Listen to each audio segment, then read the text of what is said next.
اعوذ باللہ من الشیطان الرجیم بسم اللہ الرحمن الرحیم والمحصنات من النساء الا ما ملكت ايمانكم كتاب الله عليكم واحل لكم ما وراء ذلكم ان تبتغوا باموالكم محصنين غير مسافحين فما استمتعتم به منهن فآتوهن اجورهن فريضة ولا جناح علیکم فیما تراضیتم به من بعد الفریضة ان اللہ کان علیما حکیما۔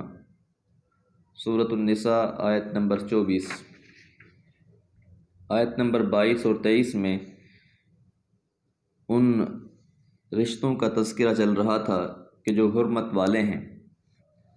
اس آیت میں بھی اس کا تسلسل اور باقی احکامات بیان کیے جا رہے ہیں۔ والمحصنات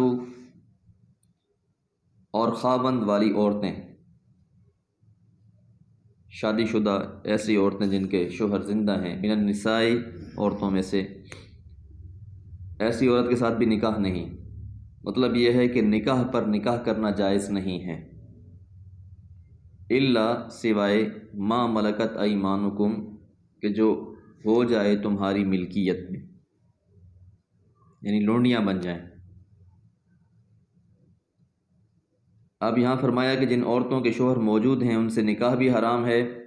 ہاں، جنگ کی صورت میں دارالحرب سے جو عورتیں قیدی بن کر آئیں تو اموال کی غنیمت کی تقسیم کے بعد جن کے حصے میں آئیں گی ان کے لیے استبراء کے بعد، یعنی ایک پاکی گزرنے کے بعد، اور اگر حامل آئے تو وضع حمل کے بعد، کتاب اللہ علیکم،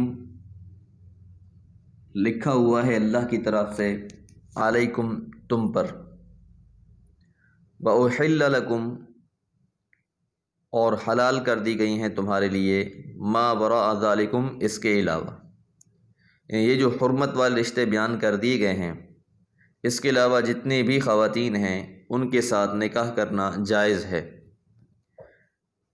ان تبتغوا باموالکم، کہ تم طلب کرو اپنے مال کے ذریعے،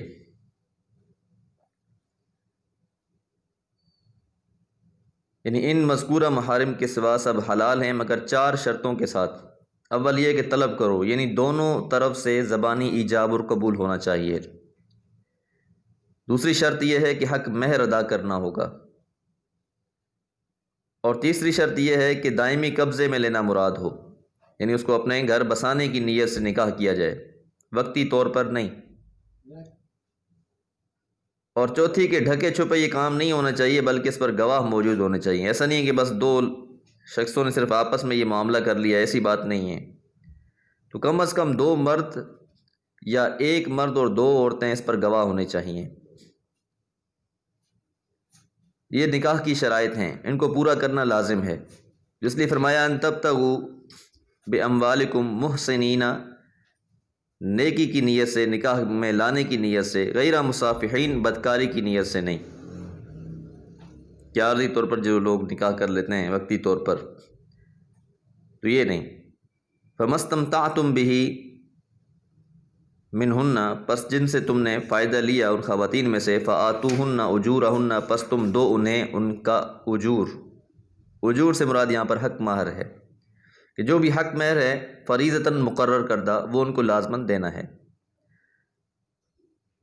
ولا جناح اور نہیں ہے گناہ، علیکم تم پر، فیما تراضیتم به جس پر تم دونوں یا تم سب آپس میں باہمی رضامندی اختیار کر لو، یعنی اگر آپس میں رضامندی اختیار کر لی جاتی ہے، خاوند اور بیوی کے باہمی رضامندی سے طے شدہ مہر میں کمی اور بیشی کر لیں تو کوئی حرج نہیں ہے۔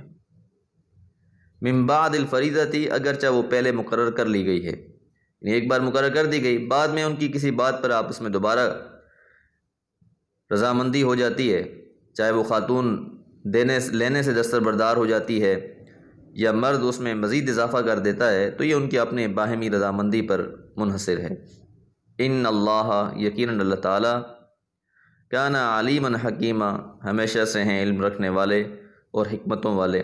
یہ اللہ تعالیٰ کی ان سارے معاملات میں بہت زیادہ حکمتیں ہیں اور بہت زیادہ اس میں خیر رکھ دی گئے ہیں۔ وما علیہ الا البلاغ۔